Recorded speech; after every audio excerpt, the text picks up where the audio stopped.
জিজ্ঞাসা করি, আপনারা উত্তর দেন। শয়তান আমাদেরকে ধোঁকা দেওয়ার ক্ষেত্রে কয়টা কৌশল নেয়? মাশাআল্লাহ, কয়টা? ডান হাতে 5, বাম হাতে 1, একসাথে হাত তুলে দেখাতে হবে 6টা। শয়তান ধোঁকা দেয় কয় কৌশলে? আসসালামু আলাইকুম ওয়া রাহমাতুল্লাহ। আপনারা ভালো আছেন ভাই? মানে অন্তর থেকে ভালো আছেন তো আপনারা? আপনাদের আলহামদুলিল্লাহ, আমি ভালো আছি।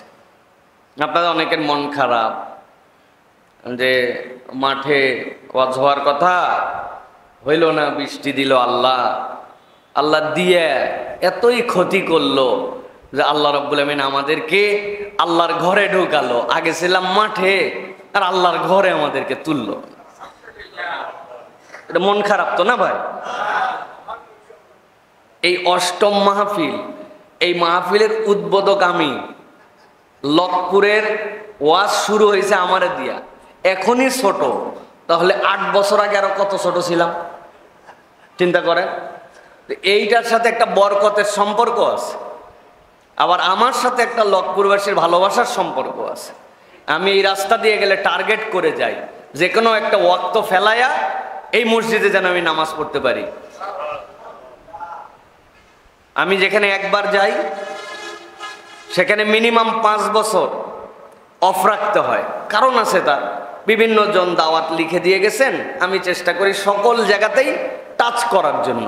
একবার তো আসছি আপনার এখানে, কিন্তু এই লকপুরের মানুষের ভালোবাসায় কয়েকবার আমি আসছি আপনাদের এখানে, ঠিক না ভাই? তো আপনাদের মন খারাপ করার কোনো কারণ নেই। আল্লাহ রাব্বুল আলামিন আপনাদেরকে আল্লাহর ঘরে নিয়ে দিনের কথা শোনাবে, আমার কোনো আপত্তি আছে? কোনো আপত্তি আছে? কিন্তু কতক লোক আছে ও মাঠে ওয়াজ যেই শুনছে হবে না, আগের থেকেই আসার প্ল্যান ছিল না, কিন্তু এখন বলতেছে মাঠেই ওয়াজ হচ্ছে না, যাই কাম নাই। উনি কিন্তু আগের থেকেই ফাঁকিবাজ, ইন্টারন্যাশনাল ফাঁকিবাজ, আছে না ভাই? তোমার যদি কোরআনের সাথে দিলের সম্পর্ক থাকে, আর তোমার যদি হৃদয়ের সাথে বাঁধা থাকে, আমার কথা নয়, আল্লাহ রাব্বুল আলামিনের কথা, ওয়া ইযা তুলিয়াত আলাইহিম আয়াতুহু যাদাতহুম ঈমানা। ঈমান ভিতরে থাকলে বাড়ে, না থাকলে বাড়বে কোত্থেকে, ঠিক কি না? এই জন্য যারা আসতে পারে না তাদের নতুন করে আরেকবার হিসাব কিতাব মিলান লাগবে। আমি মসজিদের ভিতরের এই এনভায়রনমেন্ট সুন্দর। একটু গরম লাগতেছে না ভাই? একটু গরম গরম আছেন না? আন্দাজি না বলেন না, আপনারা গরম লাগতেছে বললে এসি গুলা ছাড়াতে পারবো আমি। যদি বলেন জানলা বন্ধ করে আমরা সুন্দর করে এসি ছাড়তে পারি, কোনো সমস্যা নাই। ছেড়ে আমরা সুন্দর এনভায়রনমেন্টেও কথা শুনতে পারি, এটা এমন কোনো সমস্যা হবে না যদি আপনারা বলেন। আর আপনারা আগেই যদি বলেন গরম লাগতেছে, তাও না, তো এসি ছাড়বে তাইলে? মসজিদের ইমাম সাহেব এবং যারা কর্তৃপক্ষ তারা বিবেচনা করতে পারেন। সবাই আমরা ভিতরে চলে আসব, এরপরে আমরা ইনশাআল্লাহ এত গুরুত্বপূর্ণ বিষয় আজকে আমি নিয়ত করছি, লিখে নিয়ে আসছি, আপনাদের সাথে কথা বলবো। আমার কাছ থেকে যদি না শোনেন তাহলে এইভাবে গুছায়া আপনার জীবনে কোনোদিন কেউ এই কথা বলে নাই। ওটা মাঠের বলে ফাঁকি দেওয়ার, ভিতরে বলে কম বলা, এই ছেলে আব্দুল্লাহ সাইফুল্লাহ না। পুরা আলোচনা যা আছে রাত 3টা পর্যন্ত করে তারপরে যাওয়া হবে। থাকবে কে 3টা পর্যন্ত? আমরা অল্প কিছু সময় ইনশাআল্লাহ এই গুরুত্বপূর্ণ কথা শুনে তারপরে যাব ইনশাআল্লাহ। রাজি আছেন তো আপনারা? আহা, কত ভালোবাসার মানুষ ছিলেন না? এই যে এইখানে বসতাম, আপনাদের নেভিতে চাকরি করতো, মনে আছে না? আরে কি পাগলের মতো মহব্বত করতো, কি যে করবে আর কি যে করবে না। এই আল্লাহর বান্দা দুনিয়ার থেকে চলে গেছে না, কিন্তু তার জন্য দোয়া, আমাদের আপনজনের জন্য দোয়া, আমাদের যেই ভালোবাসার মানুষগুলি হারিয়ে গেছে তাদের জন্য দোয়া। আমরা একটু চেষ্টার মধ্যে করে কথা শুনে তারপরে যাব ইনশাআল্লাহ। আল্লাহ যেন আমাদের আশা বসাকে কবুল করেন, বলেন আল্লাহুম্মা আমিন। প্রিয় ভাইয়েরা, আমি অনেকবার বলেছি, আরো একবার বলি, আপনারা সন্দ্বীপের থেকে এসে এখানে বসতি গেড়েছেন, মুহাজির, এলাকার অবস্থা আমি জানি না, আমি উত্তরবঙ্গের মানুষ। তা আমাদের এলাকায় মাটিতে চুলা ফেলায়। আপনাদের এলাকায় আছে ভাই? মাটিতে চুলা ফেলায় আছে? একদিক দিয়ে আগুন দেয়, 3 হাঁড়ি একসাথে জ্বলে। আছে? 3 চৌকা বলে আমাদের এলাকায়, 3 চোখা 4 চোখা হয়, মানে চোখ 4টা, একদিক দিয়ে আগুন দেয়। আছে ভাই? এখন ওই চুলা আগের রাত্রে তাল পাতা দিয়া, ভাঙ্গা টিন দিয়া ঢাকায় রাখে। বৃষ্টি হইছে রে বাইরে ভাই, বেদম বৃষ্টি, যারে বলে বৃষ্টি। এদিক থেকে উত্তর দক্ষিণ সাটায়া মাটায়া ওই চুলা ভিজায় ফেলছে। বুঝে থাকলে উত্তর দিবেন, আবেগে না। চুলা যদি স্যাঁতস্যাঁতে হয়ে যায়, ভিজে যায়, বডিটা যদি পানি পানি হয়ে যায়, তাহলে এই চুলা ধরানো সহজ না কঠিন? যতই জাল দেয় উপর দিয়ে খালি সাদা সাদা ধোঁয়া বাড়ায়, তাই না ভাই? আন্দাজি ঠিক বলতেছেন। চুলা ধরাইছেন কোনোদিন? এটা মহিলারা বুঝবে। হ্যাঁ, এই চুলা ধরানো কঠিন। তো আমাদের দেশে মহিলারা বুদ্ধি করে। কি করে? চুলার পাশে একটা ছোট্ট কুপি বাতি রাখে। আমাদের উত্তরবঙ্গে বলে লম্পু। আপনারা কি বলেন? হ্যাঁ, লম্পু বলেন? এই লম্পু রাখে। লম্পু আস্তে করে ম্যাচ দিয়ে ঠোকা মারে, ঠোকা মারে ধরায় ফেলে। ধরানোর পরে এরপরে খড়, শুকনা কাগজ, তারপরে শুকনা খড়ি, এইগুলা পাতা, এইগুলা নিয়ে ধরায়। ধরায় যখন দাউ দাউ করে জ্বলে ওঠে, তখন কুপি বাতিটা নিভায় দেয়, তাই না ভাই? লম্পু নিভায়। এই মহিলা যেই না লম্পু ধরাইছে, ধরানোর পরে দেখে, চুলা ধরানো তো অনেক পরে, এই লম্পুই দেখে লাল লাল আলো মারে। এইটা নিজেই কেমন জানি ধোঁয়া ধোঁয়া মারে। চিন্তা করছে লম্পুর পোলটা মনে হয় পরিষ্কার করা হয় নাই, টান দিয়ে পোলটা পরিষ্কার করে আবার মেজের কাঠি দিয়া লম্পু ধরাইছে।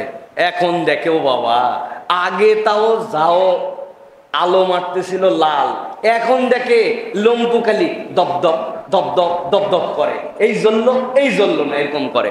বুঝে থাকলে বলবেন লক্ষ্মপুরের মানুষেরা, এই যে লম্পু দপদপ দপদপ করে, নিভে যাওয়ার ভাব করে, লাল লাল আলো মারে, ধোঁয়া ছাড়ে, কারণ কি? লম্পুর ভিতরে কি নাই? যারা বললেন না ক্লান্ত ভাই না, এই দেখেন এই দেখেন এই দেখেন পিচ্ছি, একটা কঠিন পিচ্ছি পাইছে, কই কেরোসিন তেল নেই। ভিতরে কি নাই? তেল নাই। আরো যদি বলা হয় ক্লিয়ার করে, তাহলে যেইটা দিয়ে লম্পু জ্বলে ওই মাল নেই। ভিতরে কি নাই? যত ধরাতে যাবে ততই নিভে যাবে, ঠিক কি না? এমনি এমনি এই কথা বলি নাই।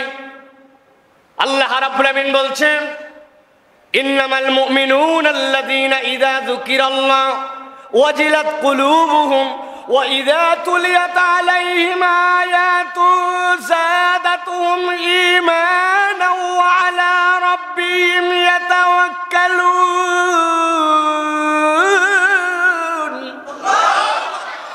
আল্লাহ বলছেন, দুনিয়ার মানুষ, আমি আল্লাহ রাব্বুল আমিন তোমাদের জন্য জানালাম, ইন্নামাল মুমিনুন, তুমি দাবি করো আমি ইমানদার, তুমি দাবি করো আমি মুসলমান, তোমার দাবির কোনো ফাপড় দাবির কোনো দাম নাই।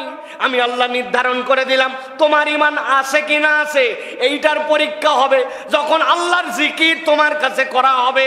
আল্লাহ বলছেন ওয়াজিলাত কুলুবুহুম, তাদের অন্তরগুলা থই থই করতে শুরু করবে।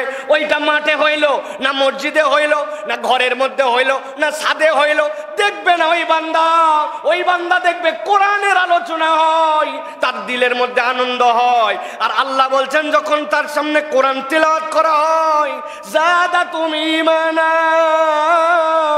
ওই বান্দার ঈমান আর আগের মতো থাকে না, ওই বান্দার ঈমান বেড়ে যায়। আল্লাহ বলছেন কত দূর পর্যন্ত বাড়ে জানো?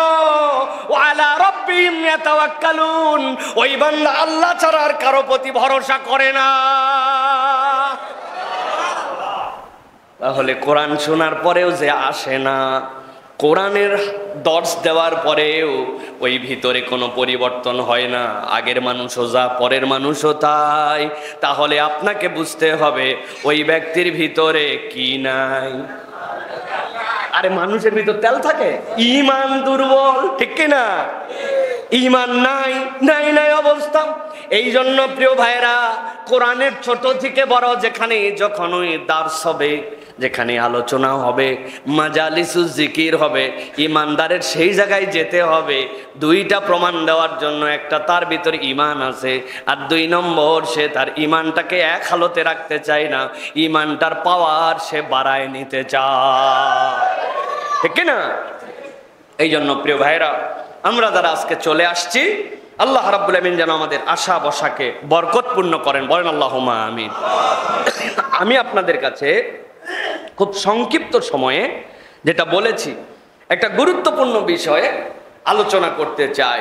সেটি হচ্ছে যে আল্লাহ রাব্বুল আলামিন এই দুনিয়াতে মানুষকে সৃষ্টি করলেন, সৃষ্টি করার পরে প্রেরণ করলেন আদম আলাইহিস সালামের মাধ্যম দিয়ে আমাদের শুরু হলো। ঠিক আল্লাহ যখন মানুষকে পৃথিবীতে প্রেরণ করেছেন, আল্লাহ ওই মানুষের সাথেই মানুষের চিরশত্রু শয়তানকেও দুনিয়াতে পাঠাইছেন। তো মানুষের চিরশত্রুর নাম কি? বলতে হবে কি নাম? শয়তান। মানুষের চিরশত্রু শয়তান। এই শয়তান মানুষকে গাফেল করতে চাবে। আল্লাহ তারা জান্নাতে নিতে চান, আর ওই শয়তান তারা জাহান্নামে নিতে চাবে। এইটা হচ্ছে শয়তান। কিন্তু আমাদের দুইটা দুর্বলতা। একটা দুর্বলতা, আমরা আমাদের শত্রুকেই চিনি না, ঠিক কিনা ভাই? আমরা অনেক সময় বলি না, থাক একটু করুক, এ করলে কি হবে, অথবা শয়তানের খুতুয়াত কোনোটা যদি থাকে সেইটার ব্যাপারে আমরা অত বেশি কনসার্ন না, অত বেশি আমাদের ধর্তব্যের মধ্যে নেই না। কিন্তু আপনি যদি একটু হিসাব মিলায় দেখেন, তাহলে আল্লাহর কথা দ্বারা আপনি প্রমাণ পাবেন, শয়তান আমাদের কেবল চিরশত্রুই না, শয়তান আপনার আমার জন্য প্রকাশ্য শত্রু। কেমন শত্রু? এখন জিজ্ঞাসা করবো, ভাই আপনি জীবনে কোনোদিন শয়তান দেখছেন? তো শয়তান যদি না দেখেন, তাহলে এটা কেমনে প্রকাশ্য শত্রু হলো? এটা একটা জিজ্ঞাসা আছে না ভাই?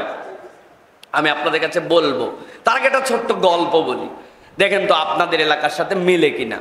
ধরেন আমাদের এলাকায় পুকুর থেকে যে মাছ ধরে, এই মাছ ধরাগুলা 3 ভাবে হয়। একটা, অনেকে বড়শি দিয়ে মাছ ধরে। আপনাদের দিকে বড়শি আছে ভাই? আচ্ছা, যদি থাকে হোহা করেন, না থাকলে কোনো উত্তর দেওয়ার দরকার নেই। আরেকটা হচ্ছে জাল দিয়ে মাছ ধরে, আছে ভাই? এখন জাল বিভিন্ন ধরনের আছে, টানা জাল, খেওয়া জাল, ধরা জাল, তারপরে একটা গোপন জাল আছে, আছে না ভাই? কি জাল? কারেন্ট জাল। ওরে বাবারে বাবা, এটা নিষিদ্ধ। এখন বিভিন্ন ভাবে মাছ ধরে। আর একটা মাছ ধরা আছে, অনেক দিন বর্ষি দিছে, জাল দিছে, এইবার চিন্তা করছে সেই পুকুর পুরে ক্লিয়ার করে সব মাছ ধরবো। এটাও মাছ ধরা, আছে না ভাই? রাত্রেবেলা মেশিন লাগায়, সকাল পর্যন্ত সব পানি টানি উঠায়া আল্লাহর দয়ায় সব মাছ ধরা শেষ, পুকুরে আর কোনো পানি নাই। কিন্তু পুকুরের ভিতরে 1-1.5 হাত ক্যাতক্যাতা কাদা আছে। বুঝে থাকলে বলবেন লক্ষপুরের ভাইয়েরা। পুকুরের ভিতরে পানি নাই, চোখে দেখা কোনো মাছ নাই, 1.5 হাত ক্যাতক্যাতা কাদা আছে। বুঝে থাকলে বলেন তো, মাছ ধরা সব শেষ না কিছু বাকি আছে? আহা, কি মাছ? বান, শিং, চ্যাং, শোল, এই যে পাক্কা ফেলিয়া, টাকি। দেখছেন? পাইছি একটা আজকে টাকি, গুছি, আছে না ভাই? এলাকার লোক যে পুকুরালা দিলটা বড়, আর কত মাছ পাইছি আল্লাহ। এগুলা মাছ এলাকার লোক ধরে রাখা ছাইরা দিছে, সব পোলাপান নামছে, নেমে একটা একটা করে মাছ ধরে, 5-7 বন্ধু মিলে। আর যে যেটাই তোলে ওইটাই দেখায়, দেখ চ্যাং, গুছি, সবাই উঠায়। এক বন্ধু, এর কপাল খারাপ, আল্লাহর দয়ায় সে কোনো মাছ পায় না। অনেকক্ষণ পরে এক গর্তের মধ্যে থেকে ভস করে একটা শব্দ হয়েছে, হাত ঢুকায় বলছে সুবহানাল্লাহ।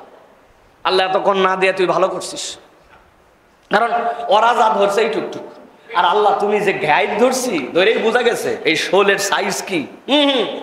এখন চিন্তা করছে, এতক্ষণ তোমরা তো আমারে তাওয়াইছো এই টুকটুক ধরে, বড় মাছ উঠাবো, এখন তো অন্তত পক্ষে নিজের একটা ভাব নেওয়া দরকার। বলছে টাকা কি তুলি দেখ, সবাই চিন্তা করছে, আহারে এতক্ষণ জোরে তাওয়ালাম, যে জিনিস পাইছে তাছাড়া তো এত ডাক হাঁক দেওয়ার কথা না।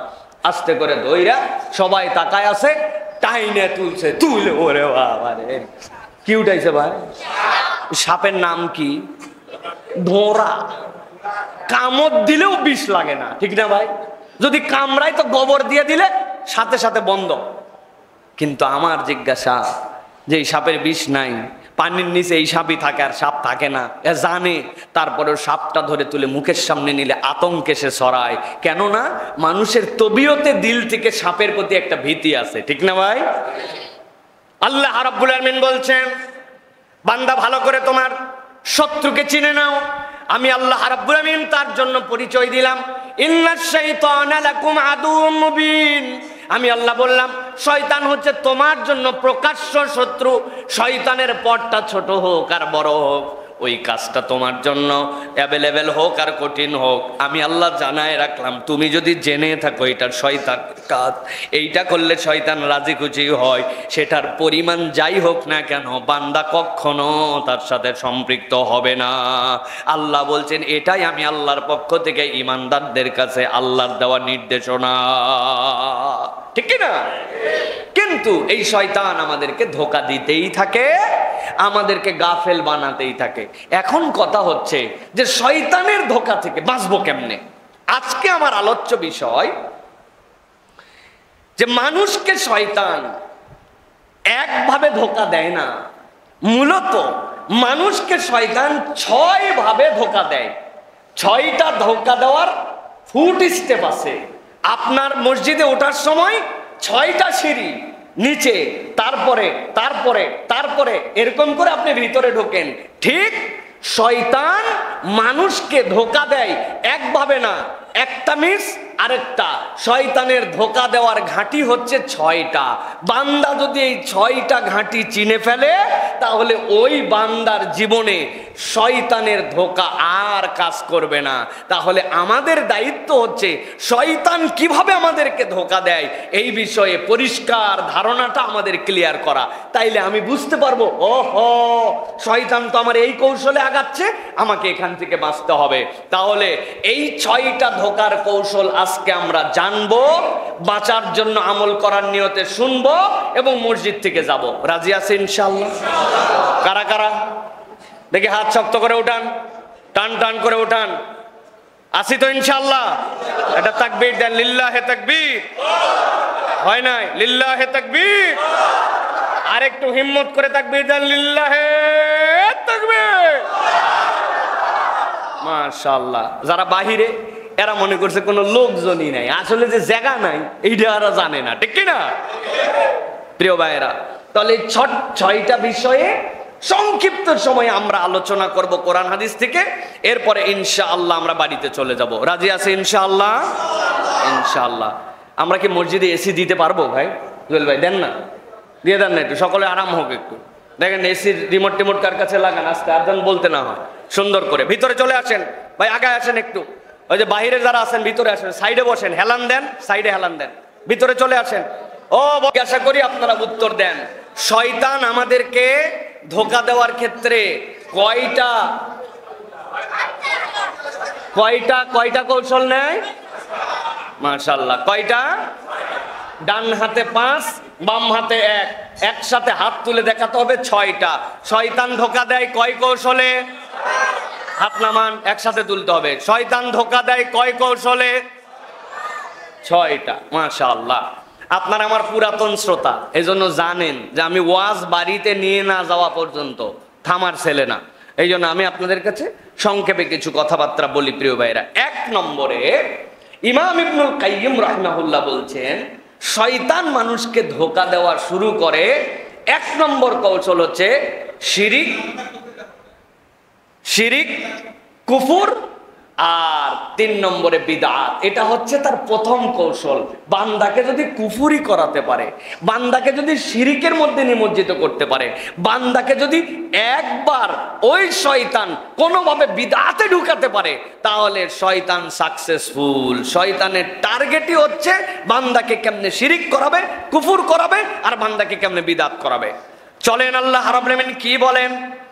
কোরআন থেকে আমরা বুঝি আল্লাহ রাব্বুল আলামিন বলছেন, নবী আপনি জানায় রাখেন, ইন্নাশ শাইতানা লাকুম আদুন, আমি আল্লাহ জানায় রাখলাম নিশ্চয় নিশ্চয় শয়তান হচ্ছে তোমাদের জন্য শত্রু। আমি আল্লাহ দায়িত্ব দিলাম ফাত্তাখিজুহু আদুয়া, অতএব যেটা তোমার জন্য শত্রু তাকে শত্রু হিসাবেই তুমি গ্রহণ করবা, কখনো সে যেন তোমার বন্ধু না হয়। শত্রুতার পথ ছোট হোক আর বড় হোক, আল্লাহ বলতেছেন শত্রু যে সে শত্রুই। আল্লাহ এরপরে বলতেছেন ইন্নামা ইয়াদউ হিসবাহু, সে একাই নয়, শয়তান তার সদল বলে তোমাদেরকে ডাক দেয়। কোন দিকে ডাক দেয়? আল্লাহ বলছেন লিয়াকুনু মিন আসহাবিস সাঈর।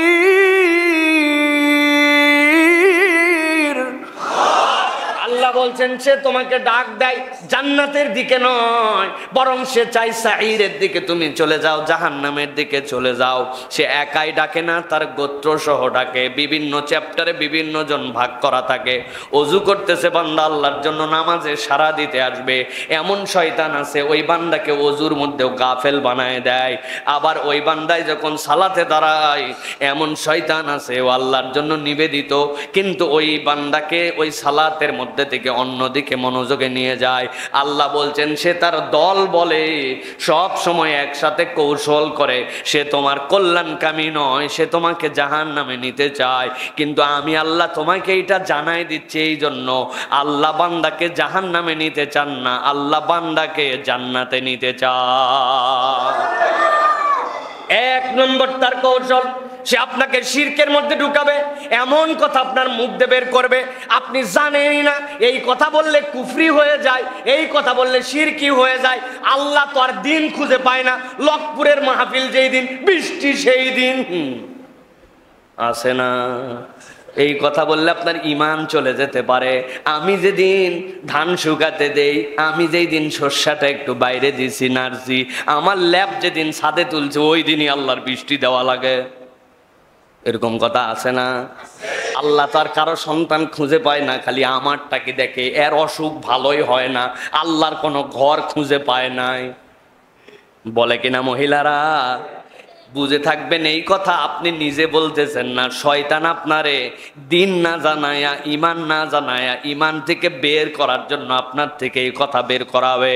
অতএব আল্লাহ বলতেছেন সে তোমাকে জাহান্নামের দিকে নিবে, আর তোমাকে ইমান বুঝতে হবে, তোমাকে শিরিক কাকে বলে বুঝতে হবে। এইটা যদি না বুঝো তোমার ইমান থাকবে না। আর একবার যদি এইটার মধ্যে তোমাকে ফেলতে পারে, শয়তান গেই না, ঠিক না? অনেক দিন ধরে বাচ্চা হয় না, ব্যবসা করে অনেক দিন ধরে, কেন জানি লস ফুরায় না। একজন পরামর্শ দিছে, আরে বলদ তুই থাকিস লকপুরে, কদ্দূর এখান থেকে বাগেরহাট, গাদা কোথাকার, গত বছর আমি একটা ছাগল দিয়ে যে ব্যবসা আগাইছে, এক ছাগল নিয়ে মান্নত দেওয়ার জন্য চলে যা। উনি বড় আল্লাহর ওলি, আল্লাহর ওখানে দিলে, আল্লাহর ওলির ওখানে দিলে কাজ হয়। আমার কথা, উনি যে আল্লাহর ওলি এতে আমার কোনো সন্দেহ নাই। তিনি আল্লাহ রাব্বুল আলামিনের দাঈ আল্লাহ ছিলেন, এতে আমাদের কোনো মন্তব্য নাই। কিন্তু আপনি কোন নিয়তে ওখানে যাচ্ছেন, ওইটা আগে হিসাব আপনার মিলানো লাগবে। আল্লাহর নবীর কাছে আল্লাহ রাব্বুল আলামিন ওহী করে বলেছেন, আপনি আবু জেহেল, উতবা, সাইবার কাছে যে জিজ্ঞাসা করেন তোমরা কেন ওই লাতের কাছে যাও, উজ্জার কাছে যাও, মানাতের কাছে যাও, তবে তার আগে আল্লাহ বলছেন একটু জিজ্ঞাসা করেন তাদেরকে। কি জিজ্ঞাসা? আল্লাহ বলতেছেন জিজ্ঞাসা করেন আম্মাই ইয়ামলিকুস সামআ ওয়াল আবসার। ও আবু জেহেলের দল, তোর চোখ দিছে কে, তোর কান দিছে কে? আল্লাহ বলছেন জিজ্ঞাসা করেন মাইয়ারযুকুকুম মিনাস সামাই ওয়াল আরদ, আসমান জমিন থেকে তোমাকে রিজিক দেয় কে? আবু জেহেল, উতবা, সাইবা লাভ দিয়ে উঠে বলছে মুহাম্মদ বলো কি? সায়াকুলুন আল্লাহ, আমরা বিশ্বাস করি অবশ্যই অবশ্যই চোখ দিছে আল্লাহ, কান দিছে আল্লাহ, রিজিক দেয় আল্লাহ, জমিন থেকেও দেয় আল্লাহ, মৃত আল্লাহ রাব্বুল আমিন জমিন থেকেও দেয়, আসমান থেকেও দেয়, জীবনও দেয় আল্লাহ, মারেও আল্লাহ। তো এত যদি আল্লাহ দেয় তো লাতুজ্জামানাতের কাছে কেন যাও? বলছে ওহো তুমি তাহলে বোঝো নাই। আল্লাহ নবীর উল্টা বুঝাচ্ছে। সে ছিল বড় আল্লাহর উমুক পয়গম্বরের প্রতীকৃতি, আল্লাহর প্রিয় পাত্র। তার কাছে যাওয়ার পরে যদি ছাগল বান্নত দেই, তার কাছে যদি দুধ দিয়ে ধোয়াই দেই, তার কাছে যাওয়ার পরে একটা কালো মুরগি যদি জবাই করে দেই, সে খুশি হয়। সে খুশি হলে আল্লাহ খুশি হয়। আল্লাহ দেয় কিন্তু একটু লাতের মাধ্যম দিয়ে দেয়, একটু মানাতের মাধ্যম দিয়ে দেয়, একটু হবলের মাধ্যম দিয়ে দেয়। আল্লাহ কোরআনে স্পষ্ট করে উল্লেখ করেছেন, ওই মানুষগুলার কাছে যখন এটা বলা হয়, তারা আল্লাহর পক্ষ থেকে এই বার্তা দেওয়ার পরে তারা উত্তর দেয়, আমরা এমনি এমনি কাজ করি না, লিয়াতাকাররাবুনা ইলাল্লাহি যুলফা। ওদের কোনো ক্ষমতা নাই, কেবল ওদের মাধ্যম দিয়ে আমরা আল্লাহ পর্যন্ত পৌঁছাতে চাই।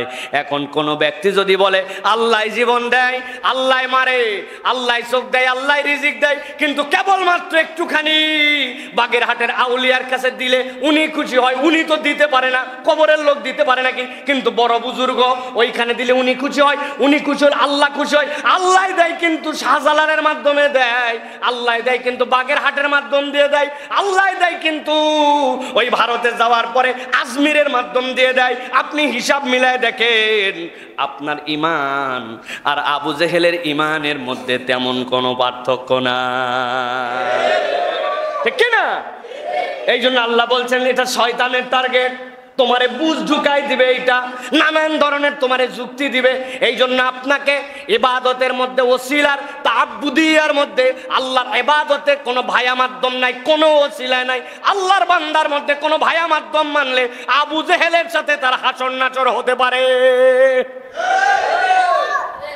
এই জন্য ঠিকঠাক মতো আপনাকে ঈমান বুঝতে হবে, কিসে শিরিক হয়, কিসে কুফর হয়, এইখান থেকে আপনাকে সচেতনতার সাথে দূরে থাকতে হবে। কিন্তু আফসোস লাগে, আপনি গর্ব করেন আমার ছেলে ইউটিউব দেখে দেখে যে ইংরেজি শিখছে, বলেন না আর কোডিং পর্যন্ত পারে, বাপরে ক্যালকুলাস পারে, যে পরিমাণ ফিজিক্স, স্যার বলছে গণিতের বস। আপনার গর্বে বুক এত বড় হয়ে গেছে, কিন্তু আপনার ছেলে ঈমান জানে না, ইসলাম জানে না, কি বললে ঈমান ভেঙে যায়, ঈমানের আরকান কি, এইগুলা তার কোনো ধারণা নাই। এ নিয়ে বাপের কোনো টেনশন নাই। এরকম বাপ আল্লাহর রহমতে লকপুরে নাই। আন্দাজি বলেন না, কারা তারা? আমরা তারা। আপনি যে বলেন আছে, আছে বলা বাদ দেন, বলেন আমরা। নিজের ছেলে 18 বছর বয়স হয়ে গেছে, এখন পর্যন্ত ফরজ গোসল কেমনে করতে হয় জানে না। বাথরুমের ভিতরে ঢুকলো, গায়ের মধ্যে পানি দিয়ে বের হয়ে আসলো, মনে করছে এইটার নামে গোসল। এইটা গোসল দুনিয়ার পরিভাষায়, কিন্তু শরীয়তের পরিভাষায় যেটা গোসল হয় নাই, এই জ্ঞান যেই ছেলে জানে না, 18 বছরের বাপ দায়ী নাকি সন্তান দায়ী, হিসাব মেলানোর সময় আসছে, ঠিক কি না? তাহলে শয়তানের 1 নম্বর কৌশল, শিরিকে ফেলবে, কুফরে ফেলবে, সাথে সাথে বান্দাকে বিদআত করাবে। কি করাবে? বিদআত কাকে বলে? আল্লাহ নবী যেই দায়িত্ব আপনার আমার উপরে ইবাদতের ক্ষেত্রে দিয়ে গেছেন, ওর বাহিরে নিজের মন মতো পছন্দ করা, মন মতো যা করব, নবী যেটা বলেন নাই, সাহাবায়ে কেরাম যেটা করেন নাই, ওইটার নাম হচ্ছে দুনিয়ার বুকে বিদআত, ঠিক কি না? বলছেন তো ঠিক, কিন্তু আপনার কাছে যদি যুক্তি দেওয়া হয়, আপনি আবার নিজের যুক্তিতে নিজে উল্টাপাল্টা করে ফেলবেন। অনেক কিছু আমরা যুক্তি দিয়া করি, আছে না ভাই? আমি আপনাদের কাছে আজকে ভিআইপি 3টা যুক্তি দিব, না মানলে আপনাদের খবর আছে, কিন্তু যদি আমি যুক্তিতে ঠিক হই তাহলে আপনারে মানা লাগবে। রাজি তো? দেখি চলেন যুক্তিগুলো একটু মিলাই দেখি। আপনাদের এলাকায় ঈদের নামাজ হয় কোন জায়গায়? ওই জায়গায় ঈদগাহ কোন জায়গায়? মসজিদে হয়। ঈদের নামাজ হয় তো ভাই? একটু হো হা বলেন, হয়। ঈদের নামাজে আজান হয় তো? কেন? কি আশ্চর্য কথা, ঈদের নামাজে আজান দেন না আপনারা? এলাকার লোক কিভাবে তাহলে আসবে? সঠিক সময় যেন আসতে পারে, এই জন্য আগামী রোজার ঈদ থেকে আমরা ঈদে আজান দিব ইনশাআল্লাহ, তাই তো নাকি? আচ্ছা আজান বাদ দেন, অন্তত পক্ষে একামতটা তো দিব, যাতে করে মানুষজন ঠিকঠাক মতো কাতার সোজা করতে পারে। দিবেন না? কি সমস্যা রে ভাই? আজান ভালো জিনিস, একামত ভালো জিনিস, ঈদের মতো জায়গায় আপনি আজান দিবেন না? হুজুর থামেন, আল্লাহর নবী আজান দেয় না, একামত দেয় না, আপনি কোত্থেকে এইগুলা যুক্তি নিয়ে আসছেন? এই যুক্তি আমরা মানতে রাজি নাই, ঠিক কিনা? আচ্ছা, এইটা না হয় বাদ দিলাম, এবার চলেন দ্বিতীয় একটা যুক্তি দেই। সেইটা হচ্ছে, আমরা যে প্রত্যেক জুমার দিনে নামাজ আদায় করি, আপনাদের এই মসজিদে কয় রাকাত হয়? ভাই ঘুমায় না গেলে একটু কথা আসতে বলেন, জোরে বলেন না। কয় রাকাত? আবার জোরে বলতেছেন, সবার মুখ দিয়ে বলেন, আমি তো হইচই শুনতে চাচ্ছি না। কয় রাকাত? এবার জিজ্ঞাসা করবো, উত্তর দিবেন। নবীজি সাল্লাল্লাহু আলাইহি ওয়াসাল্লাম মাসুম, তার কোনো গুনাহ নাই। আল্লাহ নবী সাল্লাল্লাহু আলাইহি ওয়াসাল্লাম বেগুনাহ মাসুম। সাহাবায়ে কেরাম কুল্লুহুম আদুল, তারা প্রত্যেককেই ন্যায়ের মানদণ্ডে উন্নীত। নবীর গুনাই নাই, সাহাবীরা শ্রেষ্ঠ মানুষ, তারাও বলল 2 রাকাত। আর আপনার আমার মতো হবুল্লা সবুল্লা, যাদের সকাল সন্ধ্যা গুনাহ, আমল নামা জাহান্নাম বরাবর, ঠিক না? তো এখন আমরাও যদি 2 রাকাত পড়ি তাহলে কেমনে হবে? অনেক লোক যেহেতু ওয়াক্ত টোয়াক্ত পড়ে না, জুমার দিনেই আসে, এই জন্য আগামী জুমার থেকে আল্লাহ বাঁচালে আমরা 4 রাকাত নামাজ পড়বো। বলেন সুবহানাল্লাহ। আচ্ছা ঠিক আছে, 4 রাকাত বাদ দিলাম, অন্তত প্রত্যেক রাকাতে আমরা 4টা করে সিজদা দেওয়া। সিজদা দেওয়া ভালো কাজ না খারাপ কাজ? ভালো না খারাপ? তাহলে আমরা প্রত্যেক রাকাতে 4টা সিজদা দেব। বলেন ইনশাআল্লাহ। ও বাবা, সিজদা দেওয়া ভালো কাজ জানেও 4টা দিবেন না, নামাজ পড়া ভালো কাজ জানেও 4 রাকাত পড়বেন না। বলে হুজুর আপনার যুক্তি খেতা পুরি, আপনার যুক্তির নবী পড়ে নাই, আপনি কোত্থেকে এই সকল আউলা গান নিয়ে আইছেন, ঠিক না? কথা বুঝেন কিন্তু। তাহলে শেষ একটা যুক্তি দেই আপনাদের কাছে, এইটা মানাই লাগবে। আপনারা কোরআন মজিদ তেলাওয়াত করেন তো মাঝে মাঝে? খবরদার, এই মাদ্রাসার হুজুর সহ বলে দিয়ে যাচ্ছে মাসালা, খবরদার খবরদার, কোরআন শরীফ যখন পড়বেন বসে পড়বেন না। বসে পড়লে আপনার গুনাহ হবে, কোরআন পড়লে আপনাকে দাঁড়ায় পড়তে হবে। এই কথা তো জীবনে শুনি নাই। আমি দলিল দেই, নামাজ এশার পড়ছেন, এশার নামাজে যে বৈঠক করছেন, আত্তাহিয়াতুর বৈঠক, ওই বৈঠকে কোরআন শরীফ পড়ছেন। সিজদায় কি কোরআন শরীফ পড়ছেন? রুকুতে কি কোরআন শরীফ পড়ছেন? 2 সিজদার মধ্যে কি কোরআন শরীফ পড়ছেন? তাহলে কোরআন শরীফ পড়ছেন কোন সময়? দাঁড়ায়া দাঁড়ায়া, ঠিক কি না? তাহলে নামাজের মতো ইবাদতে যদি দাঁড়ায় কোরআন শরীফ পড়তে হয়, বাকি সময় আপনি কিভাবে বসে পড়বেন? এখন থেকে কোরআন পড়া মানে দাঁড়ায়া। যুক্তি কি খারাপ বলছি নাকি? কাটান, যুক্তি কাটান। বলে হুজুর, আল্লাহ নবী আয়েশা সিদ্দিকা রাদিয়াল্লাহু তাআলা আনহার কোলে মাথা দিয়ে শুয়ে শুয়ে কোরআন পড়ছেন, বসে বসে কোরআন পড়ছেন, চলতে চলতে পড়ছেন, উটের পিঠে বসে পর্যন্ত কোরআন মজিদ তেলাওয়াত করছেন। তাহলে আল্লাহ নবী যদি সব হালতে কোরআন পড়ে, আপনি কোত্থেকে ফতুয়া নিয়ে আইছেন কোরআন পড়লেই দাঁড়ায়া? যুক্তি চলবে? চলবে? যেই মুসলমান এইগুলো একটাও যুক্তি মানে না, আবার এই মুসলমানই এমন কতকগুলা কাজ করে, তখন উনার কাছ থেকে যুক্তির মনে হয় ফ্যাক্টরি বাড়াইছে। হুজুর সালাম ফিরাইছে, আসসালামু আলাইকুম ওয়া রাহমাতুল্লাহ, আসসালামু আলাইকুম ওয়া রাহমাতুল্লাহ, আল্লাহুম্মা আমিন। আল্লাহ নবী তার 23 বছরের জিন্দেগিতেও কোনোদিন তার মুসল্লিদেরকে নিয়ে সম্মিলিতভাবে এরকম করে মোনাজাত করে নামাজ শেষ করেন নাই। নামাজের পরে আজকার ছিল, জিকির ছিল, আল্লাহ নবীর দোয়া ছিল, মোনাজাত ছিল, কিন্তু সালাম ফিরানোর সাথে সাথে কোনো জিকির আজকার কিচ্ছু নাই। ঘ্যাচাং করে হাত তুললেন, 23 বছরের জিন্দেগিতে একবারও নাই। এখন আপনার এই বিদআত করাচ্ছে শয়তান। আপনি এখন আগামীকালকের থেকে সিদ্ধান্ত নিয়েছেন এইটা বাদ দিয়ে দিব, হুজুর আর এইটা করে না। আপনি বলবেন তুমি খালি হুজুর, আগের হুজুর বোঝেনি, আমাদের বাপ দাদারা কিছু বুঝতো না, তাই না? তুমি যাই অন্য জায়গায় চাকরি করো, আমার হুজুর হওয়া তোমার লাগবে না। আছে কিনা? একটু আগে আপনি 3টা যুক্তি নেন নাই, আর আপনি এইটা কোন যুক্তিতে চালান? আপনাকে বুঝতে হবে এটা শয়তানের প্রথম ঘাঁটি। আপনারে কৌশলে সে বিদআতের মধ্যে রাখবে আর আপনাকে নানান যুক্তি দেওয়াবে। যুক্তি দেওয়া ইমানদারের কাজ নয়, ইমানদারের কাজ সামি'না ওয়া আতা'না, আল্লাহ আল্লাহ রাসূল যা বলছেন শুনলাম আর মেনে নিলাম, ঠিক না? হুজুর বলছে বাবা খাওয়ানো ভালো মানুষকে, কিন্তু দিন তারিখ ফিক্স করে 40 করার বিধান শরীয়তে নাই। এইটা শরীয়ত আপনাকে বলে নাই। ওইটা যদি করা লাগতো, আল্লাহর নবীর জন্য যদি 12 রবিউল আউয়াল পালন করা লাগতো, ব্যাককল তুই কত বড় আশেকে নবী, তোর বাপ দাদা 14 পুরুষ মিলে যা আশেকে নবী আবু বকর রাদিয়াল্লাহু তাআলার সমান হতে পারবি না, ঠিক না? আবু বকর রাদিয়াল্লাহু তাআলা করে নাই, ওমর করেন নাই, সাহাবীরা করে নাই, আর তুমি যুক্তি দিয়া কেমনে এইটা করো? এই কথা বললে হুজুর খারাপ, এই কথা বললে মৌলবি খারাপ, এই কথা বললে ওহাবি বলে গালি দেয়, এরকম মুসলমান আছে কিনা? দোষ তো আপনার না, তো শয়তান টার্গেট করছে তো ঘাঁটি। এখন আপনি জানে ফেলছেন এটা শয়তান করায়, যুক্তি খোঁজায়, আপনি এখানে আর থাকবেন না, ঠিক না? এই জন্য মনে রাখতে হবে শয়তান আপনাকে শিরিক করাবে, কুফুর করাবে, আর শয়তান আপনাকে বিদআত করাবে।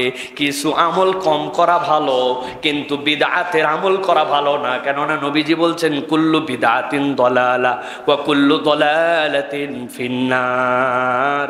তুমি ইবাদত কম করছো আল্লাহ মাফ করে দিতে পারে, কিন্তু বিদআতি আমল করছো এটা তোমাকে জাহান্নামে নিতে পারে, ঠিক কি না? তাহলে এইটা কি আপনার কাছে ক্লিয়ার? 1 নম্বর পয়েন্ট ক্লিয়ার? আমি জিজ্ঞাসা করব কিন্তু আবার, তাহলে শয়তানের 1 নম্বর কৌশল আপনাকে আমাকে সব সময় সে কুফর করাবে, শিরিক করাবে, বিদআতের দিকে টানবে, খালি আপনার ওই দিকে নিয়ে যেতে চাবে। করলে কি হয়? একটু করলে সমস্যা কোথায়? আগের হুজুরা বোঝে নাই, নতুন নতুন হুজুররা খালি নতুন নতুন ফতুয়া দেয়, হুজুরদেরই মিল নাই, এই সকল বুঝাবে, বুঝাইয়া আপনারা সুন্দর করে মানুষ বানায় রাখবে, যাতে খালি মর আর জাহান্নামে যা। টার্গেট কার? বলেন না কেন কার? আর আল্লাহর টার্গেট কোথায় নেওয়া? জান্নাতে নেওয়া। অনেকের ভিতরে ইতিমধ্যেই ওসখস শুরু হয়ে গেছে। ভালো করে খেয়াল করেন। এবার 2 নম্বর, ইমাম ইবনুল কাইয়িম বলছেন শয়তান যখন দেখে এই বান্দাকে শিরিকের দিকে নেওয়া যায় না, কুফর করানোর ব্যাপারে সচেতন, এই বান্দা বিদআতের সাথে সম্পর্ক নাই, শয়তান সাথে সাথে তখন 2 নম্বর কৌশলে নিবে। শয়তান তখন তাকে বড় বড় গুনার দিকে ফালায় দিবে। শিরিক করে না, কুফর করে না, কিন্তু এই বান্দা গুনাহ কবিরা করতে পিছু পা হয় না। গুনাহ কবিরার ব্যাপারে তার কোনো কনসেপ্টই নাই, এইটাকে সে গুনার মধ্যেই ধরে না। আমার কথা নয়, আল্লাহ বলতেছেন ইনতাজতানিবু কাবাইরা মা তুনহাউনা আনহু নুকাফির আনকুম সাইয়্যাতিকুম ওয়া নুদখিলকুম মুদখালান কারীমা। আল্লাহ কোরআনুল কারীমের সূরা নিসা 31 নম্বর আয়াতের মধ্যে বলছেন, ও আমার বান্দারা, ও আমার আদরের গোলাম, আমি তোদের জন্য অফার দিয়ে দিলাম, ইনতাজতানিবু কাবাইরা মা তুনহাউনা, আমি আল্লাহ তোমাকে যেই সকল কবিরা গুনাহ করতে নিষেধ করেছি তুমি ওখান থেকে ফেরত চলে আসছো, তুমি নিজেকে ওখান থেকে বাঁচায় নিছো। আমি আল্লাহ গ্যারেন্টার হলাম, নুকাফির আনহু সাইয়্যাতিকুম, যেই ব্যক্তি কবিরা গুনাহ থেকে দূরে সরে থাকে আমি তার বাকি গুনাহগুলাকে আমি আল্লাহ ঢাকায়া দিব। কাফের মানে কি জানেন? জমিতে বীজ লাগায়, লাগানোর পর উপর দিয়ে মাটি দিয়ে অঙ্কুরোদ্গম হওয়ার জন্য ঢাকায় দেয়, তাকে বলা হয় কাফের। এই জন্য কৃষককেও বলা হয় কাফের, কিন্তু ইস্তিলাহান আল্লাহকে যে অস্বীকার করে সে হচ্ছে কাফের, কুফরি করে। তা আল্লাহ বলছেন তুমি যদি কবিরা গুনাহ থেকে বেঁচে থাকো, আমি আল্লাহ অটোমেটিক তোমার সগীরা গুনাহগুলোকে আমি আল্লাহ ঢেকে দিব। সুবহানাল্লাহ। আল্লাহ বলছেন কেবল ঢাকবই না, তোমাকে সম্মানজনক জায়গায় আমি ঢুকায় দেব। তার মানে রব্বুল আলামিন তাকে জান্নাতের ভিতরে ঢুকায় দিবেন। আল্লাহ বলতেছেন এই জন্য বান্দা শয়তান তোমাকে সব সময় চাবে যে কেমনে তোমার দ্বারা কিভাবে তোমার দ্বারা কবিরা গুনাহ করানো যায়, এটা শয়তানের টার্গেট থাকবে। আমাদের অনেক ভাই বন্ধুরা আছে ইসলাম পছন্দ করে, ঈমানও ভালোবাসে, কিন্তু কবিরা গুনাহকে কবিরা মনেই করে না, র্যান্ডম কবিরা গুনার সাথে জড়িত। ইসলামপন্থী মানুষ সুদের কারবারের সাথে জড়িত আছে না ভাই? ইসলামপন্থী মানুষ কিন্তু মদ, মাদকতা, বিভিন্ন ধরনের হারাম নেশাদ্রব্যের সাথে জড়িত আছে না ভাই? এলাকার জন্য আবার তো বিরাট সুযোগ তৈরি করছে, বছরে 2 বার 3 দিন ব্যাপী উন্মুক্ত আপনি গাঁজা খেতে পারবেন, উন্মুক্ত মদ খেতে পারবেন। এই জন্য লালনের ছেউরিয়ায় আসর করা হয়েছে উন্মুক্ত। গতকালকে একটা রিপোর্ট আসছে 27 টন কেবলমাত্র গাঁজা বিক্রি হয়েছে। 1 টনে কত মন? 17.5 মন। 27 টন গাঁজা খাইল কারা? মুসলমানের সন্তান। কুষ্টিয়ায় আমার মাহফিল ছিল, আসছি, আসার পরে ওই দিক দিয়ে চাপাই যাচ্ছি। জীবনে কোনোদিন কুষ্টিয়া শহরে এত মাইক্রো, এত গাড়ি, এত কিছু দেখি নাই। পুরা দক্ষিণাঞ্চল থেকে উত্তরাঞ্চল থেকে হাজার হাজার মাইক্রো নিয়ে আসছে। কারা? ওইখানে কি এমন আছে দেখার জন্য? ওইখানে না আছে কিছু, না আছে দেখার টান হচ্ছে একটা, যে উন্মুক্তভাবে এখানে নেশা করা যাবে। ওই সন্তানগুলা আপনি পর্যবেক্ষণ করে দেখলে দেখবেন 90% মুসলমানের ঘর থেকে এসেছে, কিন্তু এই হারামের সাথে জড়িত হয়েছে। এইটা ওই ব্যক্তির দোষ নয়, ও শয়তানের ঘাঁটি সম্পর্কে চেনে না। শয়তান তারে এই মদ খাওয়ায়া হারামের সাথে যুক্ত করায়া শয়তান তাকে জাহান্নামের দিকে নিতে চায়, ঠিক না? আপনি আপনার এলাকায় এরকম ছেলে পেলে খুঁজে পাবেন, আগে বিড়ি ছুঁইতো না, এখনো বিড়ি ছোঁয় না, তবে বিড়ি নিয়ে আসার পরে ভিতরের মাল বাইর করে ভিতরে সুন্দর করে পুরিয়া খুলে কুচকুচ করে কাটে ঢুকায়া টানে। আসেনি ভাই? কারা ভাই চেনেন তো না? তাদেরকে 2-1 জন দোকান চেনেন না? এরকম ভালো করে মনে রাখবেন। আমি এবার আমেরিকার থেকে ফিরতেছি, কাতারে নামছি। কাতার থেকে যখন বাংলাদেশে আসতেছি, আসার সময় আমি জানালার পাশে সিট, কাতার এয়ারওয়েজে করে আসতেছি, ইত্তেহাদে এমিরেটসে। আসার সময় দেখি একটা ছেলে বহুদিন দুবাইয়ে ছিল, দুবাইয়ে থাকার পরে কাতারে ছিল, কাতার থেকে দেশে সেও ফিরতেছে। ডানে বামে তাকায়, যখন ওয়েটার আসছে খাবার দেয় তখন জিজ্ঞাসা করে কি ড্রিঙ্কস খাবেন? পেপসি, কোক, আপনার অন্য কোনো চাহিদা আছে কিনা? ছোট্ট ছোট্ট করে এতটুকু বোতল থাকবে, ওই বোতলের মধ্যে আপনি চাইলে ওয়াইন খেতে পারবেন, আপনি চাইলে একটা নির্দিষ্ট পারমিট আছে ওইটা মদ খেতে পারবেন। ওই ছেলে ডানে বামে তাকায় বলল, আমি ছবি তুলে রাখছি মোবাইলে, ওই ছেলের জন্য নয়, যে মুসলমানের সন্তান, ও হয়তো কাতারে থাকতে, দুবাইয়ে থাকতেও হয়তো এটা খায় নাই, দেশে এসেও খাবে না, কিন্তু 39,000 ফিট উপরে শয়তান তারে বুঝাইছে তোর কিরামান কাতিবিন তো নিচে আছে ব্যাককল। 39,000 ফিট উপরে এখন মার একটু কিছু সমস্যা হবে না? আল্লাহ বলতেছেন এটা কৌশল হচ্ছে শয়তানের, এটা তোমার দোষ নয়, তুমি বুঝো নাই যে এইটা তোমার জন্য গুনাহ কবিরা, এইখান থেকে তোমার বেঁচে থাকা দরকার। ওই শয়তান ধোঁকা দিয়া গুনাহ কবিরা করায় আমাকে জাহান্নামে নিতে চায়। যারা ঠিক বললেন বাবাজিরা, একটু সাবধান হন।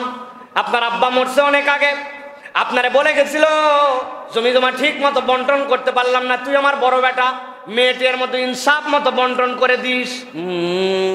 চিন্তা করছে হোয়াট এ চান্স, আব্বা মরে গেছে 40 বছর, আজ পর্যন্ত বোনের জমি দেয় নাই। বোনকে যাও দিস অল্প একটুখানি ভিটার ভাগ দিয়া, মাঠের জমিতে বোনের কোনো ভাগ নাই। অথচ এইটা যে একটা গুনাহ কবিরা ওই মুরব্বী জানে নাই, কিন্তু একবার হজ এবং একবার উমরা কমপ্লিট। আছে ভাই, আছে এরকম আছে। ফজরের নামাজের পরে কান্দের মধ্যে কোদাল, রওনা হয়ে গেছে মাঠের দিকে। লোকজন বলছে চাচা এত সকালে কই যাও গো? বলছে বাবা রোদ উঠলে আর কাজ করতে পারি না, এই জন্য একটু মাঠে যাচ্ছে আল কাটার জন্য। আসল উদ্দেশ্য ভিন্ন। উনার জমির সাথে যার জমি লাগানো, ওই পারের জমিওয়ালা এখনো আল কাটে পারে নাই। উনি আল কাটার নাম করে নিজের জমিটা বেশি করে আল কাটে 4 আঙ্গুল ঠেলতে যায়। এরকম লোক এলাকায় নাই। কি ঝামেলা রে ভাই, সব রুগী আছে দেখতেছি। ভালো করে বুঝে থাকলে বলেন, এই যে আপনি কাজটা করলেন, আপনি এটাকে আমলে নেন নাই, কিন্তু এইটা হচ্ছে আপনার আমার জন্য একটা গুনাহ কবিরা, ঠিক না? জুম্মার নামাজে মুসল্লি ধরে না, ওই মুসল্লি কেন জানি ওই দিন আসরে আর আসে না। কে তারে বুঝ দিল জুমা পড়ানোর, আর কে তারে বুঝ দিল আসর বাদ দেওয়া যায়। শয়তান ওর মধ্যেই বুঝ দিছে এইটা হচ্ছে গুনাহ কবিরা, আপনি নামাজ বাদ দিয়ে দিয়েছেন। এরকম লোক আছে কিনা ভাই? আছে। এই জন্য আপনাকেই গুনাহ কবিরা থেকে বাঁচতে হবে। এইটা শয়তানের কৌশল, আর কারো কৌশল নয়। 40 বছর বয়স পার হয়ে গেল, মুখের মধ্যে এখনো দাড়ি চাঁচা বন্ধ হলো না। এরকম লোক এলাকায় তো নাই। সমস্যা কি? আবার বিয়ে করবেন নাকি? বলছে না না না না, বিয়ে করবো কেন? তোমার চাচি মুখের দাড়ি লাইক করে না। লাইক করে না জন্য উনি দাড়ি রাখে না। আসেনি বা? ভালো করে একটু হিসাব মিলায় নিয়েন। নবী বলছে দাড়ি রাখ, দাড়ি রাখা ফরজ, কাটবি না, দাড়ি কাটা হারাম। নবী করিম সাল্লাল্লাহু আলাইহি ওয়াসাল্লাম 1 মুঠের উপরে পার করছেন, এই জন্য 1 মুঠের উপরে রাখা ওয়াজিব। আপনি যতক্ষণ এটা পালন না করতেছেন, আপনার তো দোষ না, শয়তান আপনারে বুঝাইছে। চুলকায়, চুলকায় আপনার, ওটা চুলকায় না, শয়তান ভিতরে সুরসুরি দেয়, ঠিক কি না? আল্লাহর নবী এত বড় দাড়ি রাখলো, আর আপনি বলতেছেন দাড়ি রাখলে আনস্মার্ট, স্মার্ট লাগে।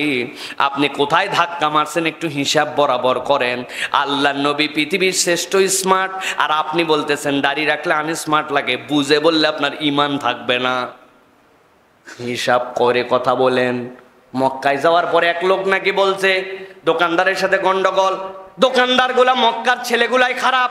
রাত্রেবেলা নবীজি তাকে স্বপ্ন দেখছেন, চেহারা দেখতে পায় নাই, আল্লাহর নবীর কথা শুনতে পাইছে।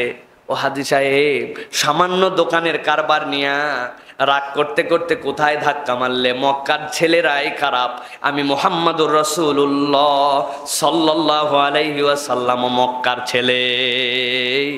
কথা বলার সময় বুঝ করে বলেন, ধাক্কা কিন্তু অনেক দূর পর্যন্ত লেগে যেতে পারে, ঠিক কি না? জাস্ট শয়তানি, এইটা আর কিচ্ছু না। আপনার শয়তান একটা বুঝ দিয়ে রাখছে। এই জন্য আপনার দোষ না তো, আমি একবারও বলি না আপনার দোষ। আমি আজকে জেনে ফেলছি, এখন থেকে আমি শুধরাই গেলাম, কোনো সমস্যা নাই, ঠিক না? এই জন্য তার দোষ না, সে ঘাঁটি চেনে না। এইটা, এই ঘাঁটিটা যে শয়তানের, এই পরিকল্পনা সে বুঝতো না, আল্লাহ তাকে বুঝ দিয়ে দিছে, হেদায়েত চলে আসছে। ওমর রাদিয়াল্লাহু তাআলা নবীকে মারার জন্য রওনা হয়েছে, আমি কি তার থেকে বড় অপরাধী না? আল্লাহ ওমর রাদিয়াল্লাহু তাআলাকে বুঝ দিছে, হেদায়েত চলে আসছে, ওমর জান্নাতি হয়ে গেছে। তা আমারও ভুল থাকতে পারে, আমারও বুঝে কমতি থাকতে পারে, বুঝলাম, আজকের থেকে মেনে নিলাম, আল্লাহ আমাকেও জান্নাতের দিকে নিয়ে যাবে। সুবহানাল্লাহ। ঘাবড়ানোর কিছু নাই, অথবা তাদেরকে ক্রিটিসাইজ করার কিছু নাই। আপনাকে দিনটা তাদের কাছে বুঝায় দিতে হবে, ঠিক কি না? এক শ্রেণীর মুরব্বী আছে, খাটাস মার্কা, দেখবেন এসে বলছে যে জোহরে দেখলাম, আসরে দেখলাম, মাগরিবেও দেখলাম, এসে ফজরে কইছিলি? মাথা নিচু করে বলছে, হ্যাঁ ফজরে উঠতে পারি নাই, আসতে পারি না। ব্যাকল, ফজরই নাই, আবার বাকি 4 রাকাত কি হবে? শেষ। ওই চিন্তা করছে যেহেতু ফজর না থাকলে বাকি 4 রাকাতে কিছু নাই, আগামীকালকে থেকে বাকিটাও বাদ দিছে।